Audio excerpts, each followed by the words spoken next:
Известный российский сыровар Олег Сирота встретился с сельхозпроизводителями Коми. Мастер-класс прошел в Доме дружбы народов. Секреты производства гость оставил при себе, а вот советами по продвижению собственного бренда с радостью поделился с местными фермерами.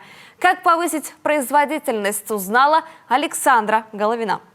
Как добиться успеха, этот человек знает не понаслышке. От небольшого производства до крупнейшего предприятия страны. Олега Сироту называют сырным королем. За 5 лет на его площадке изготовили более 1 миллиона килограммов сыра. Его сыры и йогурты входили в постоянный рацион футбольной команды Франции, чемпионов мира 2018 года. От посева травы до производства продукции именитый гость контролирует весь процесс. В разгар непростой уборочной поры истринский сыродел нашел время для встречи с коллегами из Коми. Я уже проехал по хозяйству республики, вижу, что фермеры тянутся к сырам, осваивают, учат роликам в Ютубе. Здесь, конечно, нужно действительно много подсказать, куда поехать учиться, где получать практику, для того, чтобы сыровары Коми могли выйти на достойный уровень.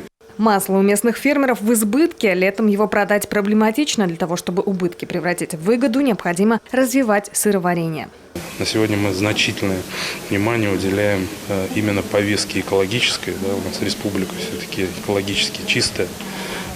И вот этот бренд «Экология из Коми» мы его будем дальше развивать. Ухтинка Оксана Кудрявцева впервые сварила сыр 20 лет назад. Процесс осваивала с нуля самостоятельно методом проб и ошибок. За пару десятилетий выросло и мастерство, и ассортимент продукции. Больше всего меня просто интересовало именно капитального строения, модульного строения. Сейчас, как вы сами слышали, что это самый перспективный вариант для начинающего хозяйства фермерского. То есть это самая быстрая работа. Отбивание каких-то средств, зарабатывание денег на дальнейшую работу. И поэтому вопрос уже для меня исчерпан.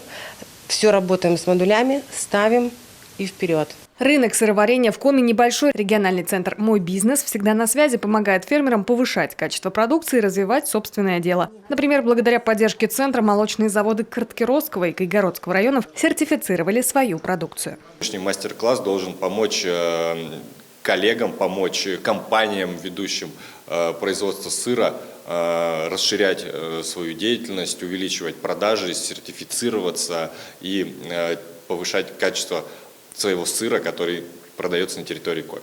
На встрече с истринским сыроделом фермеры из Коми получили ответы на несколько десятков вопросов. Теперь самое время полученные знания применить на деле. Александра Головина, Марина Ладанова, Никита Чернов, телеканал Юрган, Сыктывкар.